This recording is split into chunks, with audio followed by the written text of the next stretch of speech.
Hello YouTubers, Alaska Prepper here. Happy Tuesday to all of you. Ladies and gentlemen, this is something that we all need to be aware of. And it doesn't matter where it's happening. In this case, it's in France. And we're going to talk about this here in a second. However, I want to set the record straight. Ladies and gentlemen, I truly do appreciate all of you that leave messages in the chats during our live. And during our last live, this last Sunday, I don't know what was wrong with me. I usually like math, and I'm usually halfway decent at math, but I made a very big mistake. I gave you some terrible information, and when I rewatched that video from the live and I was looking through the chats, someone actually tried to correct me on there, and I'm glad that he or she did, because I want nothing less than to give you bad information. And this is about how many solar panels we would need if we went completely green. I was 100% off. I must have been off by like a factor of 100 or something like that. Now, ladies and gentlemen, I went ahead and took down that video, and I'm going to put it back up. I unlisted it, but I'll put it back up with a pinned comment redirecting the people that watched that video to this video, where it shows where I'm saying that I was 100% wrong with those numbers. I was off by like a factor of 10. I said that at the very best, we would need about 7 years in order to be able to produce all of the solar panels that we needed here in the US for a year's worth of energy. So I was kind of saying that we would be in somewhat of a quagmire in producing solar panels and always being behind and not having enough energy to derive from solar panels alone, if that's all we went to. I was trying to use that as an example, but it was a very bad example on my part because my numbers were off, like I said, and someone corrected me, and I really do appreciate that. And the reason that I did unlist the video is because I don't want to put out bad information. So as soon as this video goes out, I'll go ahead and unlist that video again, put it public again. That way, if you watch this video, you'll see something in the pinned comment telling you, hey, here's the video where I acknowledged that I was wrong in what I said about solar panels on my last live stream. Now, ladies and gentlemen, that doesn't take away from my belief that we can not only rely on non-fossil fuels, on renewable energies in order to power everything that we need in daily life. What is your backup, ladies and gentlemen? And that's why I want to go over this with you today, because we cannot control, pretty much we cannot control what government does. Now, our government is doing its best here in the U.S. to destroy anything and everything that has to do with fossil fuels. And you can contest whether fossil fuels is good or bad for the environment, whether it causes warming throughout the earth and all this kind of stuff. But what I think you can't contest is that we need fossil fuels in order to be able to live the standard of living that we live now, especially in order to live. We need fossil fuels in order to live. It's been proven that without fossil fuels, people do not get the energy that is required in order for them to even heat their homes. I remember doing a video about this years ago, like three and a half years ago maybe, about how many people lost their lives due to the cold because they could not afford to pay their heating bill. Now, this is a prep that I believe you have to take very seriously.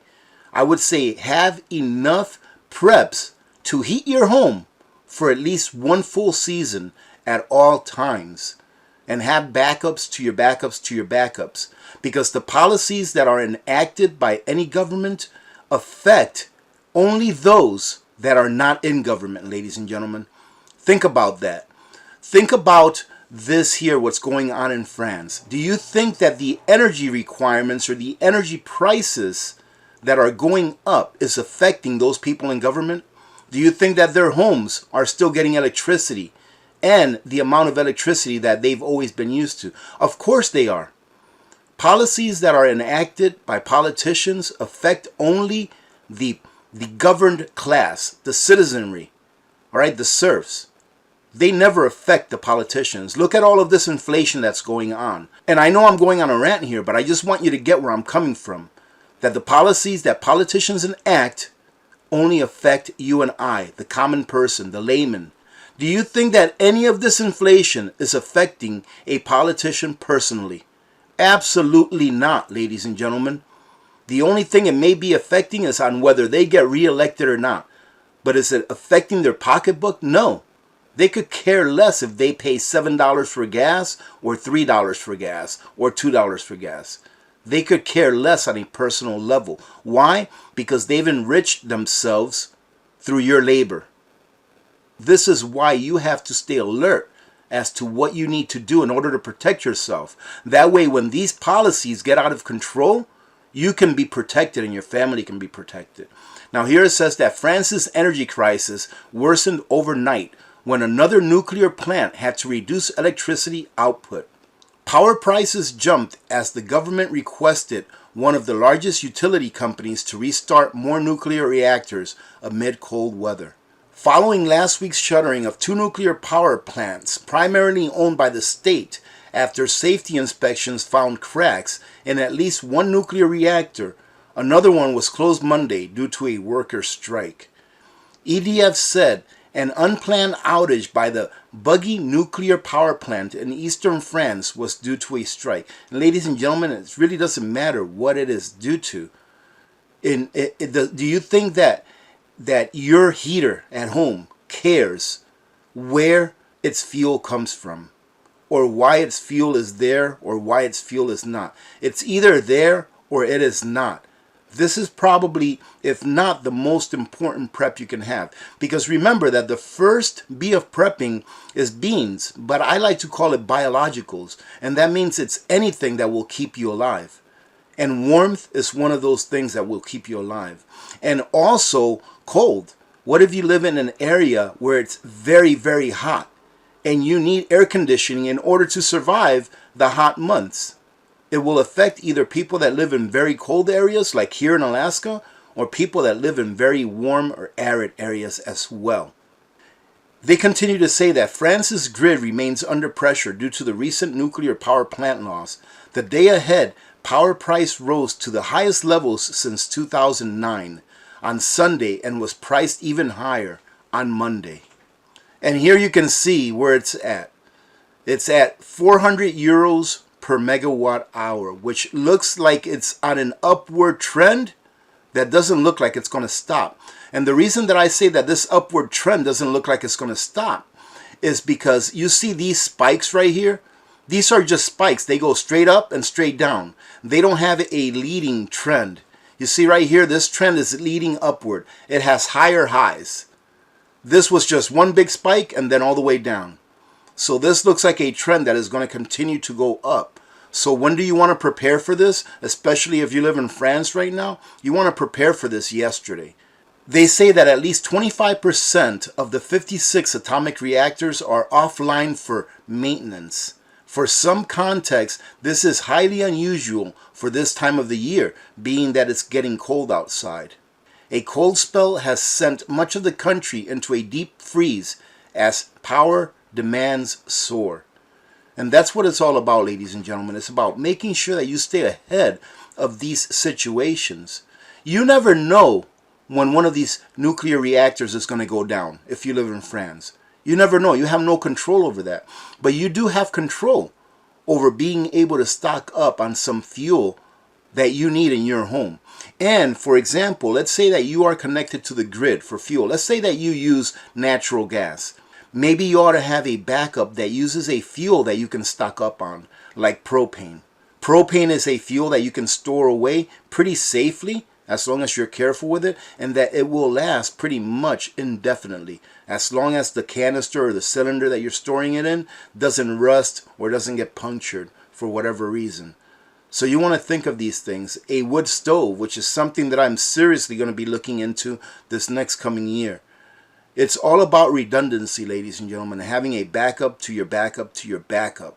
And remember that slow and steady wins the race. I read way too many comments where people say this is too expensive, that's too expensive. Too expensive compared to what, really? Is it too expensive compared to whether you get to freeze or not freeze during a winter? Is it too expensive compared to that? Is it too expensive compared to whether you can't have any electricity at all in your home and your pipes freezing? Is it too expensive for that to have a backup heating system or energy system? I also read a lot of comments where people say, I can't afford this. Well, ladies and gentlemen, what are you doing to be able to afford it? We have a community member, and I haven't seen her in a long time, and she does pressure canning. And I remember that I was talking about something similar to this a long time ago, where that if you cannot afford to get something, then don't say you can't afford it, but try to figure out a way that you can. And this community member, she's a retiree, an elderly lady, retired for a while now. And what she did to earn extra income, she started giving pressure canning classes to the young ladies in her community. And then it went from 3 young ladies to a group of 6, including husband and wife teams. All right, ladies and gentlemen, so I'm going to go ahead and leave it at that. I hope you have a good rest of your week. Almost Christmas. We're only about, what, 4 or 5 days away from Christmas already. So hopefully we'll see you tomorrow during our live stream. Remember to be good to each other. When good people do good things happen. Remember to reach one, teach one, and repeat. If we all did this, the world would be a better place, and you know that it will be a better place. Many blessings to all of you and your families. I'm Alaska Prepper. I'm out. And ladies and gentlemen, for those of you that watched yesterday's video about the snowstorm that we had and about me looking for Karma because she got lost. So I didn't really want to mention it during that video, the beginning of that video, that she got lost, because I didn't want to jinx myself and I really wanted to find her. So what happened is my wife let Karma and dog out in the middle of the night. She said probably around 2 o'clock in the morning, 1:30 in the morning, she let them out so that they can go potty. And it was nice and warm. It was like 22 degrees or something like that outside. And she said that they just ran off as soon as they left the door. They must have seen a critter or heard a critter or smelled a critter or something. And when I woke up and I noticed that there was no electricity, I'd asked my wife, how long has the electricity been out? She said, only about half an hour. That's why I didn't wake you up earlier, because it's only been about half an hour. And she said, Karma took off. And I'm like, what? So she told me what happened, that they both took off, and about an hour after they took off, dog came back by herself, and Karma was still out there. And she'd already been out there for like 3 hours or so. And it was snowing really heavy the entire time. You saw on that video where it was snowing pretty heavy that entire time throughout the night. So I went out in my truck. I started plowing our road to be able to get out okay. And I went out to my main road and I brought my windows down on the truck and I started calling her name. And when I went back up to my main road, the main road that attaches to our road here, when I went back up to the main road, which was after I'd seen some gentlemen working on the electric line down further away from where I live, I was coming back up home and I was yelling her name out in the middle of the road. And there's really no houses around there except for 1 or 2, but I was calling her name. And as I came up to turn into our main road, I saw her in the middle of the road. I mean, completely covered in snow. And I rolled down my window and I said, Karma! And she looked at me and she, I guess, didn't really recognize the truck because the headlights were right on her. And I got out of the truck. I just made sure I was safe. The truck was still right in the middle of the road. I put my emergency brake on. I put it on park and everything. I got out of the truck and I called her. I said, Karma, come here, girl. And as soon as she recognized my voice, she ran right over to me. And she was like completely covered in snow. So I brushed her off. I put her in the truck next to me. And then that's where you saw her on that video where I said that her penance was to help me plow the roads since she took off. But I'm very, very happy that I found her. I'll tell you what, my daughter loves that dog, but I love that dog too. She's like part of our family. Not like, but she is part of our family. I mean, she has the personality of the AP family. So very happy that I found her. And I know some of you have told me that they sell tracking devices that you can put on their collar, and I thank you very much for giving me that information, because don't tell little Miss Alaska Prepper, I'm pretty sure she won't watch this video, as she doesn't watch very many of my videos, especially all the way towards the end. But we got her one of those collar devices that tracks the dog. And I think there's like a subscription of like $8 a month or something. But I'll tell you what, I'll feel so much better when she has that collar device on and able to track her. So I can't wait for Christmas to get here so that little Miss Alaska Prepper can open that and we can activate it and always feel safe in knowing that if she does take off or get lost or something, that we can find her. And give me some hints, ladies and gentlemen, in the comments. What can I do to keep her from doing that? I don't want to tie her up. Every time that she has to go out and potty or something like that, I don't want to tie her up or anything like that. And we treat her like a little queen. I mean, I don't understand. Little Miss Alaska Prepper keeps her busy by training her all the time. She's a real smart dog. I love her. My wife loves her. And we treat her so very good. I don't understand why she's just running off. Maybe it's just curiosity. I don't know. But what can I do to keep her from taking off? What I told Mrs. Alaska Prepper and Little Miss Alaska Prepper to do from now on is that when they let them out to go potty, to only let one of them out at a time to go potty, and then once that one comes in, let the other one out. Because it seems that the only times that they take off is when they're together. If they're by themselves, they just go out and do what they have to do and come right back in. But every time that they've taken off, they've always taken off together. So I would appreciate some help in the comments on this one, ladies and gentlemen. Other than that, thank you again very much for joining in. Have a great week.